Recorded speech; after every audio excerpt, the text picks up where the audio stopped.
Hello and welcome to the Poshmark Basics mini course here on YouTube. My name is Karina and I am the owner of Per Diem Thrifts.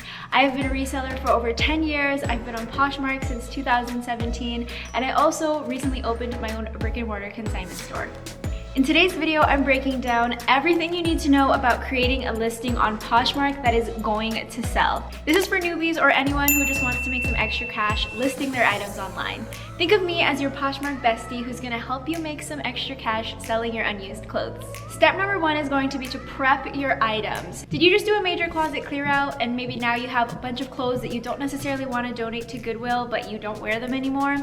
It's time to get those items listed so that you can make some extra cash and buy something that you're actually going to use. Once you've picked out what you want to get listed on Poshmark, let's go ahead and check all of those items and make sure that they don't have any flaws. So you're going to want to make sure that they don't have any rips, tears, stains, fading, or maybe shrinkage. Sometimes these things aren't super noticeable to us because we see them every single day, but be really picky because you know your buyer is also going to be pretty picky. If there's too much damage, let's just go ahead and toss that in the donate pile. But if the flaws are minimal, we can just take photos of those and show those in the listing so that your buyers aren't surprised when it arrives at their door.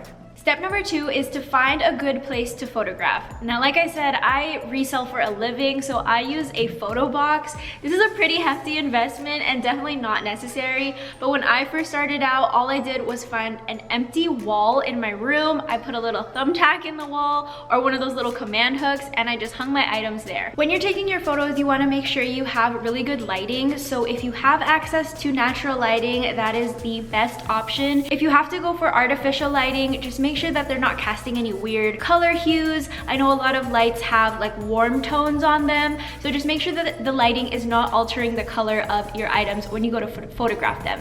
You can always go in after the fact to edit the items. If you use an iPhone, you can use the built-in editors just straight in your camera. That's what I do. It's super easy to use and doesn't require you to upload them onto an additional app, but you can use alternative apps such as Photo Room or Lightroom to perfect your photos if that's something you want. You are allowed up to 16 photos in a listing, so make sure you are photographing everything that you possibly can. I like to take a picture of the front of an item, the back of an item, close up on details, any flaws, inside tags including the content tags, and even a modeled photo if you can. Once you have your photos, it's time to create your listings inside of the app. I find that it's easier to create listings in the app versus on the desktop, especially if you took all of your photographs for your items on your phone. When you are uploading your photos, like I said, you can upload up to 16 photos. You can rotate, you can resize, and you can even add filters if you want to. I find that the filters on Poshmark aren't necessarily the best. That's why I like to edit my photos outside of Poshmark before I upload them. But they're there if you need them.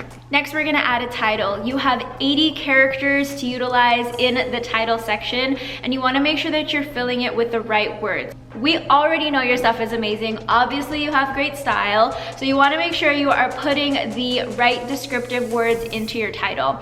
I like to go by this equation here and include the brand name, the style, the color, and category. This is the general title equation that I like to go by. It doesn't have to be in this order, but I try to make sure I have all of these elements inside of my title, and then if I still have room after that, I'll go ahead and add additional descriptive words. If you know the official style and color names given to that item by the brand, definitely include it in the title, and then we can go more in depth describing the item in the actual body of the description. Once you have drafted the perfect title, I go ahead and copy that and add it into the description as well, just to make sure that the algorithm is picking up exactly what I'm putting out there, if you know what I mean. This is where we get to go more in depth describing what kind of item you are selling. Here, I like to add the size, the condition, how the item fits, fabric material, style words, and also measurements if you choose to add them. This is where you're going to want to go into depth on any flaws or any details. You can use fun keywords depending on the style that you're using, but try to incorporate as many words as you can that you think someone would use to describe that item. So for example, let's use this sweater for example. I would use V-neck, I would use ribbed, I would use chunky knit, I would use oversized, bright Barbie because it's bright pink. There are so many options that you can use. And don't worry if you aren't familiar with too many keywords, just try to use the main ones like color, fit, material, and what season you would wear that item in as well. After you're done filling out the description, there are a few drop-down lists that you have to fill out as well. Not all of them are required, but the more that you can fill out, the better of a chance someone is going to find your item that wants to buy it. It's really important in these drop-down lists that you select items that are actually available in the list versus typing in your own answers. Since these words are already in Poshmark's database of filters for people to search, it's more likely that your items will show up when people are looking for them. I know I keep saying the same things, but the thing is, when you are listing your items online, you want people to find them. You want specific people to find them, and those specific people are the ones that are gonna buy it. Most of these drop-down lists are pretty self-explanatory. There are a couple of them that I just want to talk on just really briefly. Under categories, you're going to be able to see all of the different kinds of things that you can sell on Poshmark.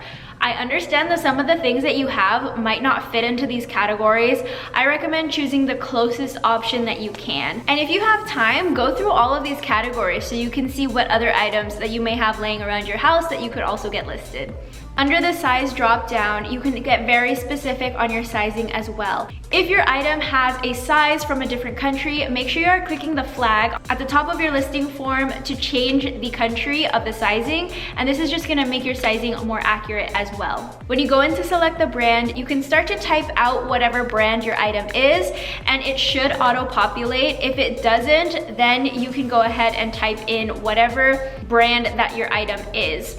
I really recommend that you stay true to your brand. I see a lot of people tag their items under false brands in order to gain visibility on their item, but you can actually get flagged for that, so it's a big no-no. This is a little bit of a tangent, but I think most of you guys know this. Poshmark charges a 20% fee whenever you sell an item, and part of that fee actually goes into getting our items listed on Google search. And this is important because if you have an item that is new with tags, make sure you are taking a picture of the actual SKU number on the tag and marking that your item is new with tags in the drop-down list as well. This is gonna make it so if somebody Google searches that SKU, your listing could potentially pop up and that person might buy your listing as well. Sorry, that was a little bit nerdy. I have a lot of fun facts about Poshmark SEO and how to get your items to show up in search. So if you guys are interested in things like that, I will tag a video up here, and make sure you are subscribing to my channel to get more details on how to be a successful seller on Poshmark.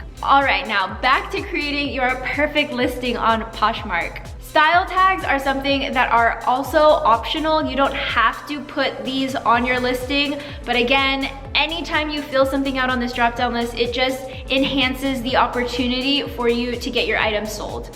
You are allowed 3 style tags, and again, I recommend that you pick something from the drop-down list. There are a couple things that you can write and it'll auto-populate. They aren't included in that total drop-down list, but make sure that it is something that you can select and that will go up versus typing out your own. If there are other descriptive words that you want to use as style tags, just include them in your description. Make sure that they are accurate, and these will help get your items found by the right person. Before we get to publish our listing, we have to decide how much we are going to sell this item for. Like I said earlier, Poshmark does take a 20% fee for all sales over $15. Anything that is sold under $15 is automatically charged a $2.95 fee, so it is kind of better to sell things over $15 so that you get a bigger chunk of the profit. You can include the original price here, and this just allows Poshmark to average out the percentage off that you typically sell your items for versus retail, and that is a good selling point for your closet. If you don't know the original price of your item, it's okay, you can put a guesstimate on there. I personally just put in whatever number, and it doesn't really matter. Poshmark also allows you to offer shipping discounts on your items. I believe if you list something for over $500, Poshmark automatically offers free shipping because it has to go to Posh Authenticate, which is a program that Poshmark offers to authenticate luxury items that are sold over $500. So it gets shipped to their headquarters. They determine whether it is authentic or a knockoff. If it is authentic, then it gets shipped to the buyer. If it is not real. Unfortunately, I'm actually not sure if they send it back to you or if they destroy the item, because technically you're not supposed to sell things that are fake. That is illegal, so don't do it. Anyway, there are 3 different shipping discounts that you can offer, but do keep in mind that these discounts are taken out of your earnings as a seller. But there are other options and promotions that Poshmark offers throughout the weeks that allow you to offer discounted shipping without it affecting your earnings, and that is something called closet clear out. So you are able to drop the prices of your items and then buyers will get discounted shipping. They also just offer free shipping sometimes. It's just kind of random. I personally don't like to offer shipping discounts on the original listings. Sometimes when I make offers to buyers, I'll include the discounts, but just keep that in mind. The shipping discounts always get taken out of your earnings.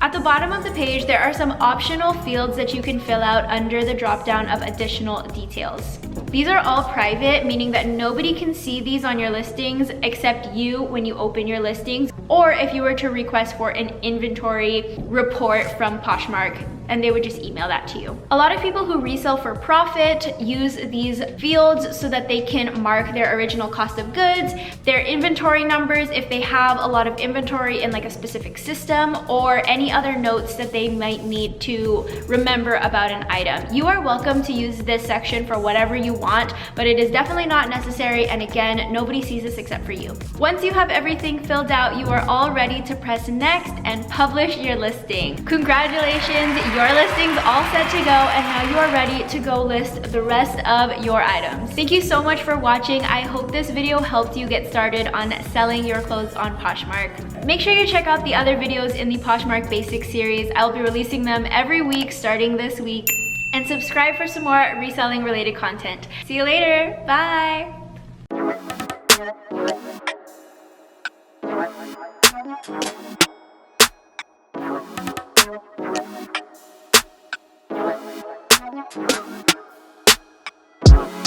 back.